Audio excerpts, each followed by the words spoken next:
Good day mga ka-easy, pupunta nga pala kami ng girlfriend ko sa SMX Makina Moto Show 2024. Tara, samahan nyo kami. Siyempre bago ang lahat, pupunta muna tayo sa vape shop na malapit sa amin. Walang iba kundi sa Big Tammy's Vape Shop. Grabe nga talaga yung suporta ni Madam, siya pa talaga nagbayad. Tara, biyahe na ulit. Dito napansin ko pala na wala na akong gasolina, kaya maghahanap tayo ng malapit na gasolinahan. Siyempre, doon tayo sa mura, quality at premium. Grabe, sobrang init mga ka-easy at nandito na nga pala kami sa MOA, naghahanap na lang kami ng parking lot. Dito mga ka-easy, kahit sobrang init, excited na akong makapasok. Ewan ko kung excited ba siya o hindi. At papasok na nga kami mga ka-easy. Sa wakas, 150 pesos nga pala yung entrance fee dito. At dahil naka-Honda kami, naka-discount kami ng 100 pesos. So almost 200 plus na lang yung nabayaran namin. So ano pang hinihintay natin? Tara, pasok na tayo sa loob.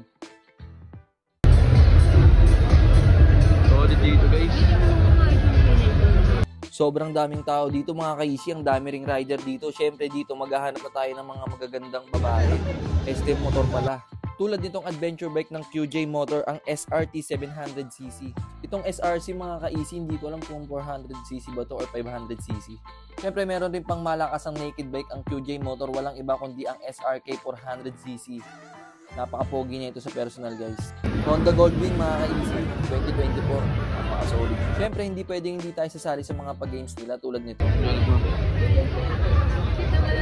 Sinong mananalo? I mean, ano kayang mapapanalo na ni Sir? Model! Sareng! Thank you po ah. Thank you. Mapapalanan ko yung case ni Sir. Hindi lang yan guys. Ito talaga sure win na talaga tayo dito.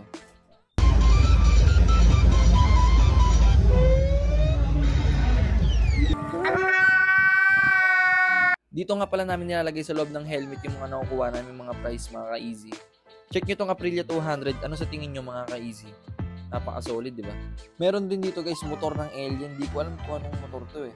At syempre, hindi pwedeng mawala si Sir Zack, ang Makina Moto Show 2024. Ang dami nag-aabang sa kanya para magpa-picture at magpa-autograph. Dito mga ka-easy, habang naglalakad kami, may napansin akong poging motor kulay puti. Tara, puntahan natin. Walang iba kundi ang Husky 150 Adventure ng SYM, napaka-pogi. Dito naman tayo sa CF Moto, mga ka-easy. Nandyan yung NK450, SR450 at yung all-new 450 MT Adventure bike nila. Yung SR450 mga ka-easy, sana makabili tayo niyan soon. Solid yung sports bike na yan. Siyempre, hindi magpapauli ang Honda, the all-new Honda CBR Fireblade 1000. Ang pogi ng motor na to guys, sana makabili rin tayo niyan sa susunod. At syempre habang nag-iikot-ikot tayo guys, meron tayong nadaanan Kawasaki Ninja 500 dito. Napaka-solid ng kulay niya. At nandito nga pala tayo sa Vogue. Ito ang Rally 300 nila at SR 150cc. At kung gusto nyo naman ng mga sporty looks mga ka-easy, meron naman sila ditong Vogue 300 at 300 AC. Ang gaganda rin ng kulay ng motor nila dito. Meron matte, may yellow, may metallic gray or gunmetal ata yan mga ka-easy. Syempre hindi lang motor ang binibenta nila dito, kundi motor parts din. Tulad ng shock and mags ng RCB. Syempre meron rin gulong dito tulad ng Primax tires, Okimura shocks. Meron din dito mga pipes, side mirror, helmet, HJC ba naman. Meron din pala sila dito upuan ng mga ADV, click, iba-ibang scooter, brake levers, and saddlebags. Meron rin Makoto top box dito mga ka-easy, hard or plastic.